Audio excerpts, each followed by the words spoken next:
Tuesday. I did not see you last week. Last week was a crazy week. I think I'd mentioned in my last video that I might not be there anyway because it was only a 2.5-day week and it was Thanksgiving.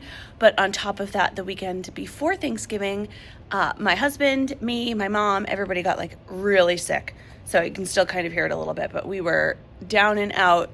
So I actually didn't even come to school on that Monday before Thanksgiving because I had a fever.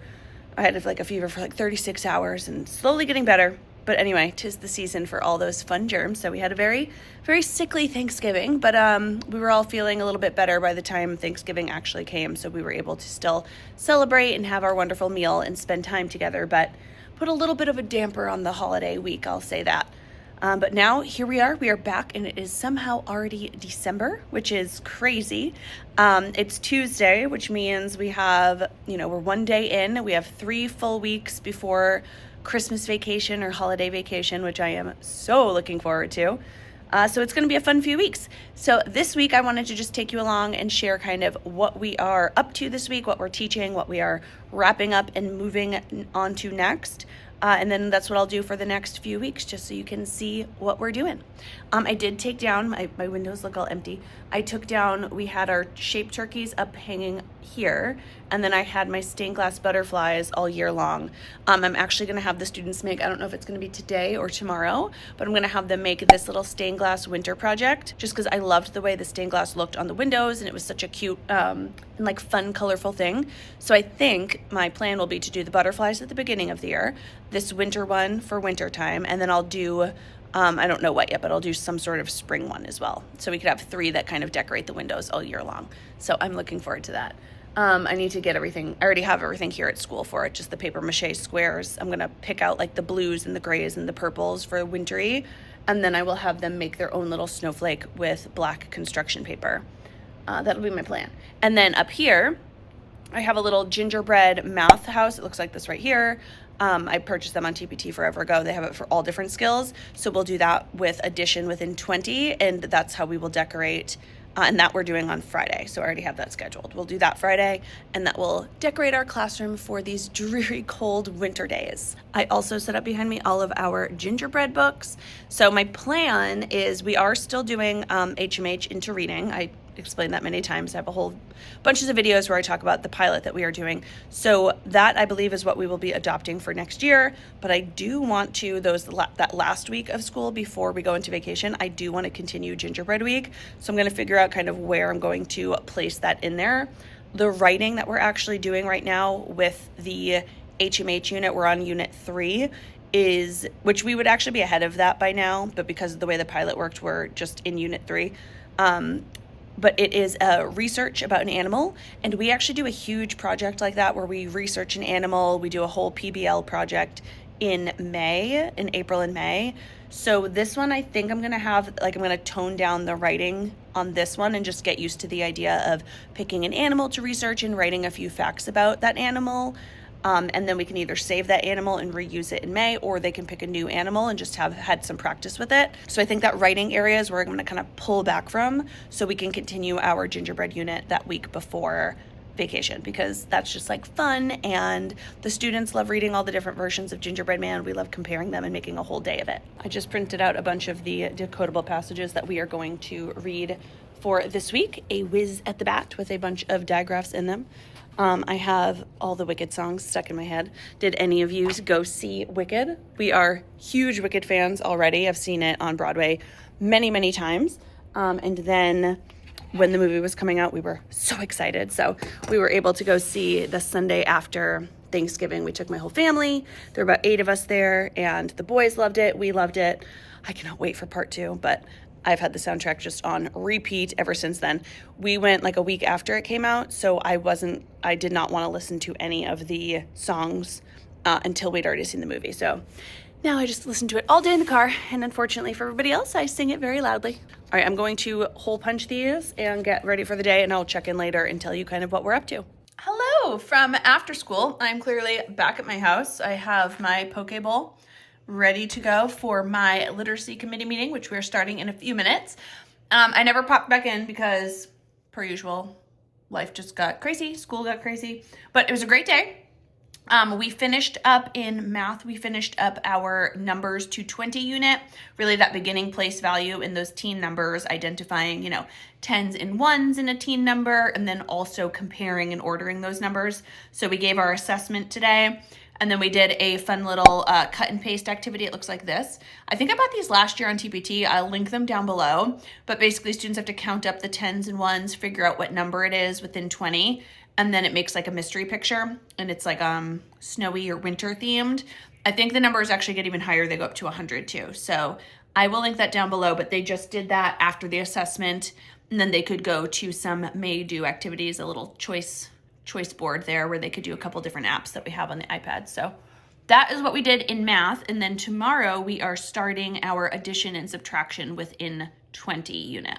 So this is really where we get into those next level strategies of like using doubles plus one, really decomposing those numbers, which I'm excited about.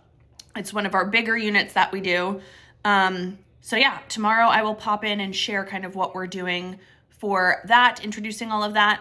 In Phonics, we are finishing up our digraphs, or we're still kind of in them. So we're doing digraphs. We did SH and WH. Then we will go into TH, CH, CK we already did.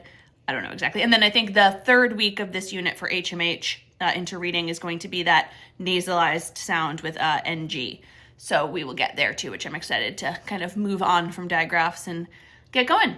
But yeah, I will pop in tomorrow morning at school and just kind of show you some of the slides and some of the activities we are doing. But I wanted to say hello. It is officially basketball season here in the Jones house.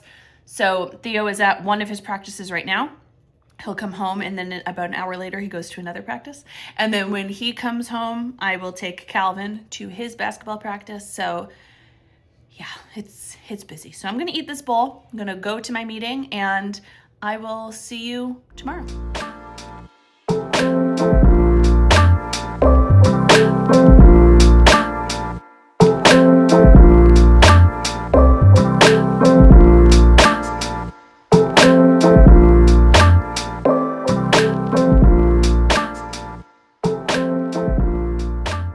Good morning. Happy Wednesday. I am back at school nice and early. Actually, it's 7:45. This is on the later end for me. I didn't leave the house till about 7:20. Stopped and got my tea. I find around Christmas time and around the end of the year, I start getting to school a little bit later for myself, because self-care, right? Self-care. So I am looking ahead to see what I need for today. And I know I wanted to go over just kind of what we've been up to in class. The first thing I want to print out, which I was getting ready now, are these listen and trace sheets. So I'm going to print these out and I'll show you what they are. But they are for the 3-part drill that we do every morning for phonics time. So to kick off our phonics block, we start with a little bit of phonemic awareness, and then we always go into the 3-part drill where students will see different letters on the board and they have to say the sound that the letter makes, and then they go into the auditory drill where they are hearing the sound and they have to go ahead and write down the letters that represent that sound. So during that time, I kind of switch it up each day. There's many different ways we make those letters. So usually at the beginning of the week, I do something simple like a skywrite. So if I say spell ch, I should see them spelling CH. Sometimes I just have them actually draw it on the rug right in front of them. Other times I've had them turn and they will get a partner and they will write some on their backs. So they'll either like make a train or they'll do it with a partner and they will write CH on their back. Other times, I've shared this many times before, but we have the bumpy boards that I love to use. Sometimes we'll just take the bumpy boards and I'll have students just trace it with their finger on a bumpy board. Other times I'll have them take out a white piece of paper and a crayon and they will actually write the letters on a bumpy board. But this is another thing that we do called Listen and Trace. This is in my SJT Literacy Club. So I'm gonna print this out and I will show you what that one's about because we're gonna do that this morning.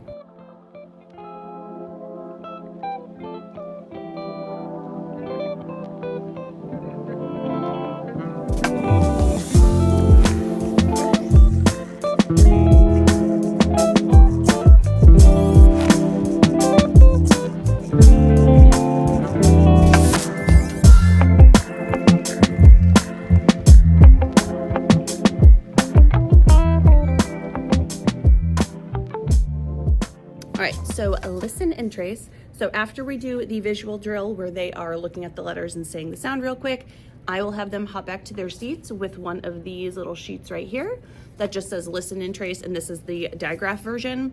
And you'll notice it still has some other sounds on there, like some of those vowel sounds. It does have some consonant blends that we will go over, how we should be listening for 2 sounds. And basically all I say is find the sound, shh. And I give every student a marker.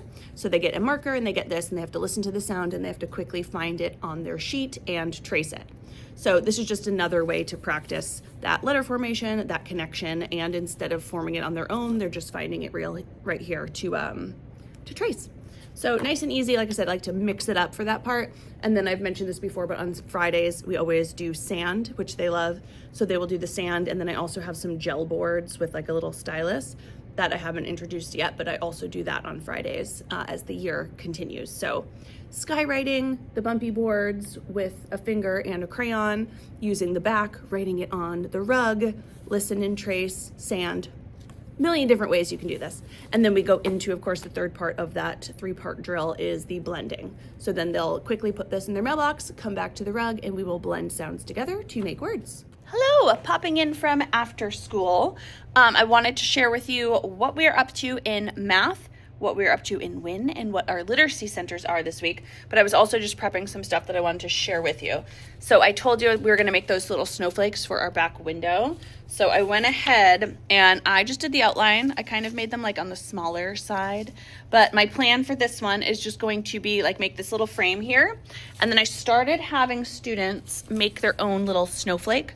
So I just made like an old school tracer on a file folder, and then they traced it onto black paper. They cut out a snowflake, put their name on it, and then what I'm gonna have them do is I'm going to put it in the laminating sleeve, which some of you I think commented on my video from the beginning of the year. I had done these ones with saran wrap, with like the sticky saran wrap, and that worked fine, but this is gonna be a lot easier. So I'm just gonna have them come up to my table tomorrow. They'll open up the laminating pouch, they'll put their snowflake somewhere, and then they'll decorate around it with all of the blue and purple and grays, I'll show you in a second, little squares that I collected. So let me show you. So here's the pouch. I'll just have them come up. Oh, there's 2 here. And then I will have them place their snowflake wherever they would like. So for example, you can put it right here. And then with all these in the background, they can just kind of cover up the spaces, like all the white spaces. They can leave some white if they want. And we have like silvers, a couple little gold ones, lots of shades of blue. Make a little wintry scene. Then I'm just gonna run it through the laminator and put it up on the back window. I think it'll be cute. Cute and easy. All right, let's talk math. I'll share what we did in math today because we just started introducing our addition and subtraction within 20. So let me pull up the slides. The first lesson that we normally do is going to be adding by counting on. So we're doing addition and subtraction within 20, and each day we kind of go through a strategy, we practice it, we combine all the strategies together. I think I shared with you, we use Math and Focus, I know I shared that, but I think I shared with you also that my teammates and I have been working through and just kind of creating slides that go along with the curriculum to make sure we hit like the main points, and then we add in some games and other activities that we do together. So we did one of my games for my print and play pack today, but let me open up the slides and I can show you just kind of what that looked like. All right, so here's just our target slide. Our objective, we can add by counting on. And then for our warm-up, so for this unit, we are going to do a 3 add-end warm-up. So here I'm just looking for the different ways students can get the sum. So a lot of the times at the beginning of the year, they kind of start by just adding in order. 2 + 9 is 11, 1 more equals 12. Some students might notice now that, 9 and 1 is a 10, and I just record all the ways on the board. And then as the year goes on, I'm looking for a lot of like decomposition. So we could break this 2 into 1 and 1 and add it in all these different ways, and especially when we get to those double-digit numbers. But right now we are just starting by showing the different ways we can add a 3 add-end problem. Then we had a think question. This is like a little warm-up from the math curriculum.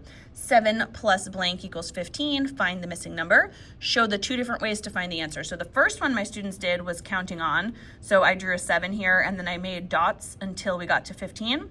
and we counted up that it was 8 dots. And then the other way, which I had to guide students towards, is 15 minus 7. And I showed them on here, like I showed them a number bond. I said, okay, well, we know the whole is 15, so I drew that on the board, and we know one part is 7, so what's the other part? We can subtract to find out. Then I opened it out of slideshow mode. It's just so I could move things. And we did this problem. Juan's backyard has 11 plants. He adds 3 plants to his backyard, 1 at a time. How many does he have now? So I already had 11 there, and then I had these so they were movable. And for this, we were really just talking about how I can see that this is 11. I do not need to count all these up again from the beginning. I just know 11, then we can count on, and we did it together. 12, 13, 14. 11 plus 3 is 14. We just count on.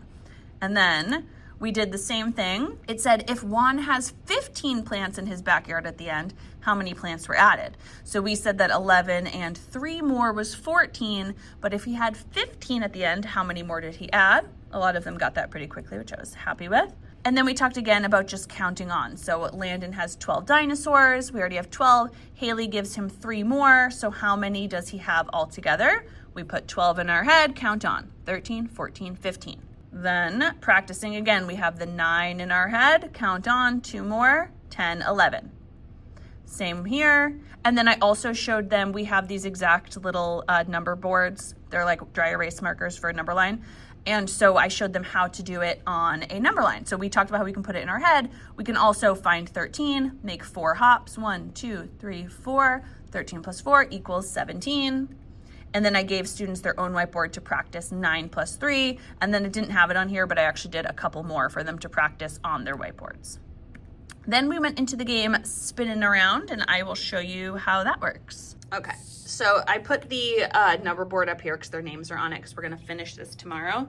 But we just got 10 minutes to play, and all students do here, I forgot a spinner, but they spin this around, spinning around, and they start here on the edge, and they're kind of working in this spiral motion. So if they spin a 6, they will move 6 spaces. 1, 2, 3, 4, 5, 6. 10 plus 6, whatever they spun. So 10 plus 6, and they had to use the number line to show. 10, hop 6 more, 10 plus 6 equals 16.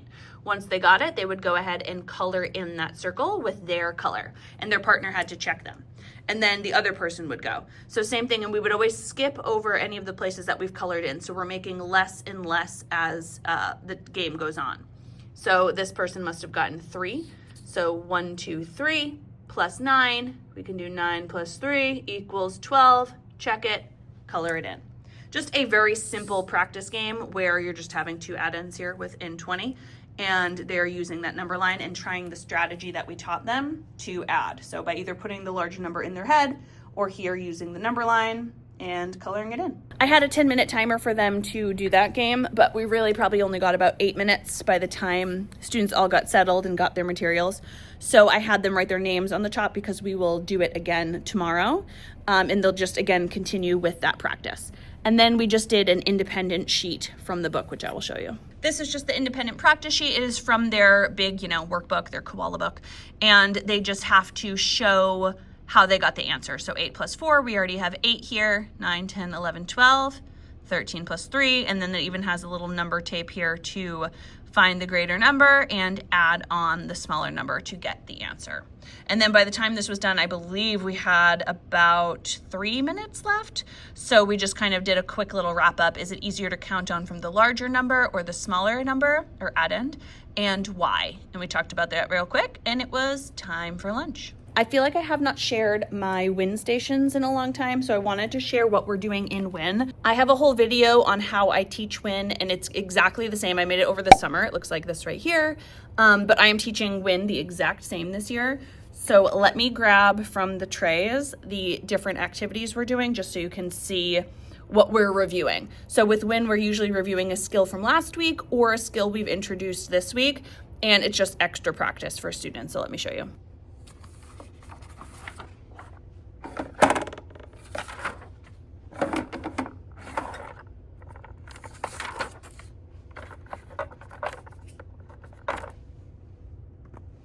Okay, so we always have 4 different stations for W.I.N. One of them I'm not going to show you because it is partner reading, And with partner reading, students will grab their book bins over here in the book bin area. They have their fluency folder, which I've shared all about their fluency folders and what we keep inside here. And they also have books that are either decodables given from me from the back table, or sometimes it's books that they choose, whatever books they would like. And during this time, they are partner reading and buddy reading from their fluency folder, and then they can kind of flip through their own books from their book bin. And then, like I said, I'll show you the slide after for W.I.N, what it looks like. But once they complete the first part of the activity, there's always an iPad activity or option that they can do after that. So if you are in the partner reading group, after you do that, you can go to Kings and Queens or Moose Math. It's like the kind of the more fun center that they go to after the fun option. But let me show you the other activities. For W.I.N, the first station is always our independent station. And independent is just going to be some type of worksheet that they are doing on their own. And it usually contains 3 different pages, and it will have a variety of skills. So the first one is our Phonics Find Its, with SH being the target skill. And students have to actually read the word, find it down here, and they color it in. Brush, where's a brush? Oh, shelf, trash, I don't need to do this for you, you get it. Cash and rash. And then they pick one of the words and write a sentence with it down here. Next, we have another phonics skill that we are practicing, say and spell. Here we have ship, sh, I, p. They tap it, and then for each sound, they go ahead and write the letters. So they'd have to spell it out here. And then at the bottom, we have a sentence scramble, which we've been practicing these a lot. That syntax knowledge, and then they have to read these words a lot to see which makes sense. They write it down here at the bottom. And then for math, they are, since we are going into addition and subtraction within 20, I wanted them to do a within 10 skill. That's a little tricky for them, and that is missing add-ins. So they have to figure out the missing add-in for all of these problems. And this one, just from working at my back table over here during W.I.N, which is when I pull students, this is the page that some of my students are getting stuck on. So I grabbed a bunch of cubes and we kind of did that part whole, like I mentioned earlier. So I'm like, okay, we have 8 cubes. We know how many there are total. Here's 3 of them. What's the other part? Just so we can take a look and help them with that. So that is independent. Next, we have writing. Our writing station, what I do is I always like to do a response to reading for writing. So I have a reindeer, since it's the first week in December. I have a reindeer video from SciShow Kids, I'll show you that in a minute, assigned to them in Seesaw. So they watch that 4-minute video, and then they have to share at least 2 facts that they learned about reindeer. So these are some of the words that are in the actual video: caribou, hooves, tundra, and antlers. And they just have to share any 2 nonfiction facts that they learned in the video with a picture to match. The last station besides that buddy reading is always a collaborative station, so they're working with a partner. These other 2 are independent. And here students are just doing color 'em. So they are adding within 20. They just roll 3 dice. I have this for 2 and 3. They roll it, 5, 4, and 6. So we have 15. They use their color and they just color in a circle that says 15. And they simply go back and forth until they color in all the circles or until the timer is up. Actually, that color 'em game is from the same print and play math pack as my spinning around the other game.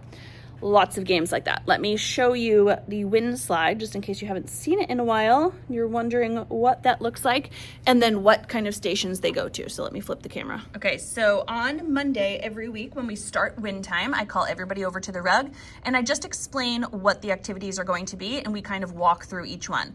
I, of course, like to use similar activities, like we've done Phonics Find Its before. We've done Say and Spell before. So students understand the structure. It's not a brand new worksheet. And then I explain, we just change out the skill, and then I explain anything new. So this is the independent station. They know to find that in the blue bin. For writing, this is the video I assigned to them. It is by SciShow Kids, and it's just 4 fun reindeer facts. It's a whole little video all filled with fun nonfiction information for them. And then again, they go to this writing page. Sometimes, I can show you under here, the writing page came from the yellow, but sometimes I have them write in their journals over there. It kind of goes back and forth. It just depends on what mood I'm in, or if I feel like they might need a word bank, which I already have these ready. These are just from my monthly writing units. So it'll depend, but sometimes they're writing on a paper, sometimes they're writing in their journal. And then I always teach them how to play the math game real quickly. I like, especially for W.I.N, I like it to be quick direction. So this one is very easy. Roll the 3 dice, add them up, color it in, and move on. And then of course, collaborative reading, they know to go there. This is what the slide looks like when it is up there. This is obviously where student names are, but I blocked them out for this so I didn't have to blur it all. And after students finish each one, they then know where to go. So after they finish the independent station, they get Epic this day. And after they do the reindeer facts, they go to Raz Kids. Now we actually just got Lexia. So this station will be replaced. Instead of Raz Kids, they will go to Lexia, which is exciting. After they play the game, they go to IXL. And then this was after that buddy reading, they can go to Kings and Queens or Moose Math.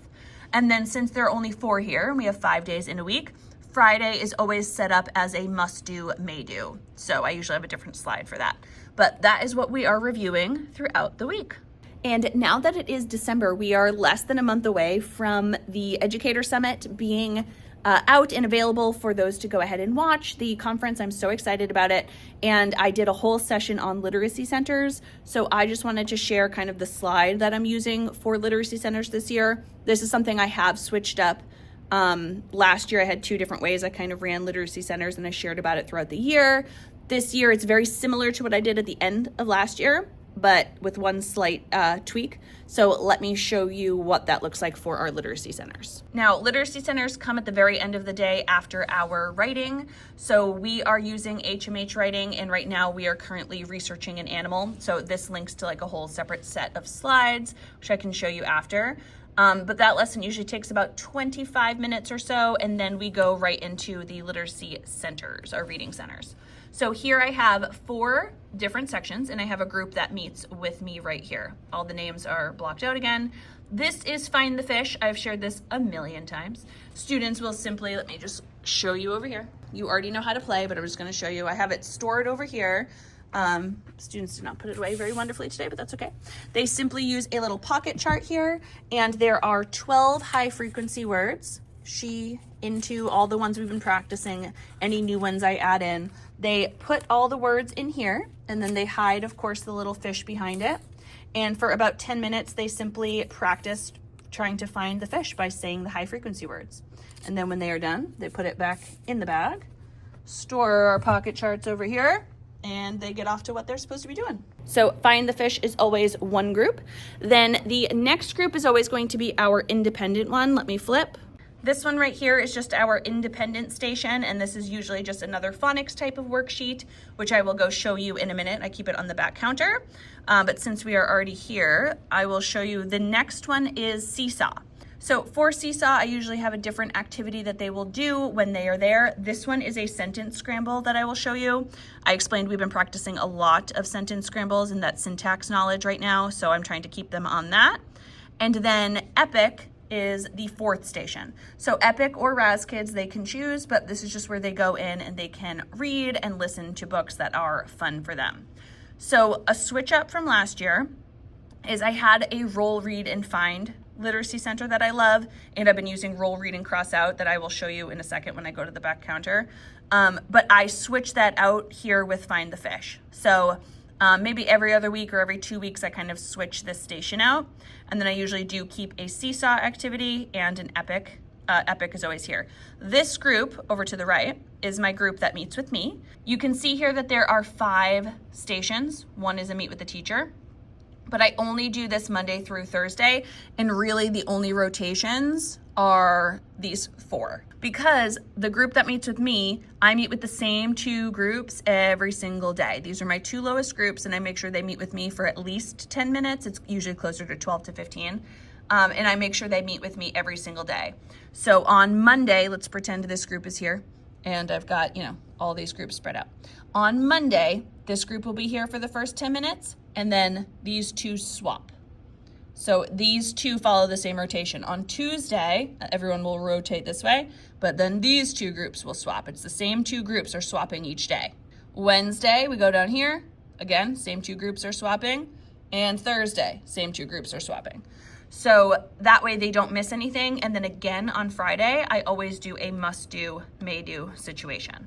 And then just to show you for the independent activity this week, it's always in the blue bin. That's how they know, come back here, find the blue bin. and they are doing a read and match. So they are decoding CK words within sentences. So the clock says tick-tock. They have to cut these out and match them in, and then color it in to match. The other thing I said I do is sometimes, instead of find the fish, underneath, this is our lost and found back here. I just have a big bucket of find extra stuff, don't know where it goes, you throw it here. But right underneath it, we have roll, say, and cross out. This game right here is a kind of a fluency game. I haven't changed it out since CVC words yet. I would change this to digraphs when we do this next. But students simply with their partner, instead of playing find the fish over there, they come play this game, and they will roll the die, and then they have to read one of the words in the number that they said, and then just cross it out. Roll, say, cross out. And they do that until the 10-minute timer is up. Now, when the 10-minute timer is up, you know, like I said, I also have a second group that comes over. So when the 10-minute timer is up, students that have already finished their worksheet or have already finished Find the Fish or are just done with that part, they can then go on to Epic or read from their book bins or fluency folder. So while I meet with that second group, everybody has the option to do some sort of literacy activity like listening to books on Epic or reading from their book bin, something that is quiet and independent while I meet with that second group. So there you have it. Oh my gosh, it is already so dark. Look how dark it is outside. Oh, it's only 4 o'clock. That is what we are doing this week, the first week of December. Next week, we already have the second week of December, and then it will be Gingerbread Week, and we are off to Christmas vacation. So it's going to be a quick few weeks. It already feels like it's flying by with tomorrow being Thursday. So as always, I hope you enjoyed this video. Any questions, comments, I always try to link everything down below that I mention. But if there's something in particular that you're looking for or have questions about, please let me know in the comment section and I will get to you right away. As always, I hope you enjoyed this video. If you did, give it a thumbs up so I know. Make sure you are subscribed to my channel and click that bell. That way you're notified of every new video. See you in the next one. Bye.